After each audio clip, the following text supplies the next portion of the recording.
मैं आपकी बात समझ गया कि फिजिकली ज़ाहिर है गवर्नमेंट के किसी बंदे ने जाके उनका ब्लड सैंपल नहीं लिया होगा, ना टेस्ट किया होगा, ना लेबॉर्ट्री में गया होगा, लेकिन सवाल ये है कि इसका दूसरा मतलब आप ये कह रहे हैं कि गवर्नमेंट को चकमा दे दिया गया, यानी कि गवर्नमेंट को कोई भी चकमा दे सकता है।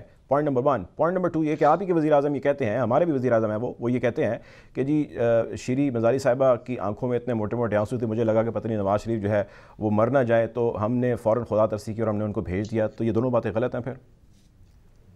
नहीं, बिल्कुल मैं आपको अर्ज करूं कि उन्होंने हुकूमत को चकमा दिया, इसमें कोई दो राय नहीं है। उन्होंने गवर्नमेंट के साथ एक अपनी सेहत को लेके अपनी एक फ्रॉड किया, चकमा दिया।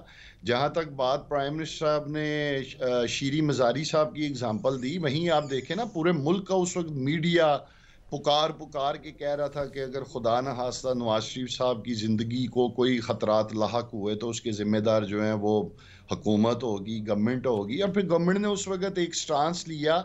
आपको याद होगा कि ठीक है, अगर इन्होंने इलाज के लिए बाहर जाना है तो एक हैंडसम सी रकम जो है बतौर सिक्योरिटी जो है वो जमा करवा दें। बाद में फिर अदालतों ने फैसला कर दिया, ये भी सारी कौम जानती है। लेकिन मैं आपको ये अर्ज करना चाहूँगा नवाज शरीफ साहब की बीमारी को लेकर कि मैं ये ज़्यादा तौर पे समझता हूँ कि ये बात अब लाउड एंड क्लियर है, और ये मौजू उनकी बीमारी वाला जो है ना, ये तो अब मीडिया पे मैं नहीं समझता डिस्कस होना चाहिए। ये एक खुली हकीकत है कि मियां नवाज शरीफ साहब पाकिस्तान नहीं आएंगे, नहीं आना चाहते, क्योंकि पाकिस्तान का जो रास्ता है वो जेल का रास्ता है।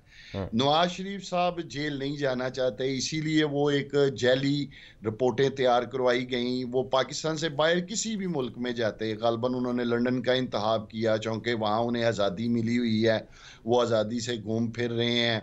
फिर छोटी मोटी सियासत भी कर रहे हैं, खाना पीना अपनी मर्जी का हो रहा है। तो पहली बात तो ये तय है कि मियां नवाज शरीफ साहब ने जेल से फरार अख्तियार किया है। हम्म। और मैं एक आपको ये भी अर्ज कर दूं, एक ये भी गुजारिश कर दूं, मैं भी एक सियासी तालब इल्म हूं, मेरी जिंदगी का भी काफी हिस्सा जो है वो सियासत में गुजरा है।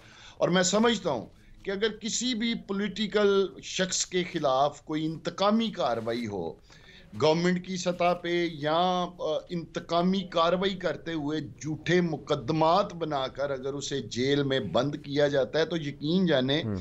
जो सियासी लोग होते हैं, जो पॉलिटिकल लोग होते हैं, अगर उनकी जंग नजरियात की हो, उनकी स्ट्रगल हो, तो वो कैद उन्हें कुछ नहीं कहती, बल्कि वो कैद उन्हें उनके उस मौकफ को एक तकवीयत देती है, ताकत देती है उनके नजरियात को। हम्म। मसला ये है कि नवाज शरीफ साहब जेल में गए अपनी काली करतूतों की वजह से। जब कोई इंसान अपनी काली करतूतों की वजह से पाबंदे सलासल होता है, जेल होता है, तो उस वक्त जेल बड़ी भारी होती है, क्योंकि हम्म। वो बगैर किसी मकसद के होती है। वो उसकी काली करतूतों की वजह से उसे सजा मिली ठीक है, होती है। ठीक है, और ठीक है, वो जेल काटना, वो वो जेल काटना उसके लिए एक अजाब होता है। तो मैं ठीक है। समझता हूँ कि मियां मियां नवाज नवाज शरीफ शरीफ जो साहब है को वो जेल कुदरत से ने जो एक है वो मौका दिया था। राह फरार इख्तियार कर रहे हैं, और वो इसको एक बहाना बना रहे हैं, जरा ये सुन कहना है। लीजिए ना, जरा सुन लीजिए, जी जरा जी। सुन लीजिए। मियां नवाज शरीफ साहब को कुदरत ने एक मौका दिया था कि वो अपनी काली करतूतों की सजा इसी दुनिया में हम्म। वो भुगतें।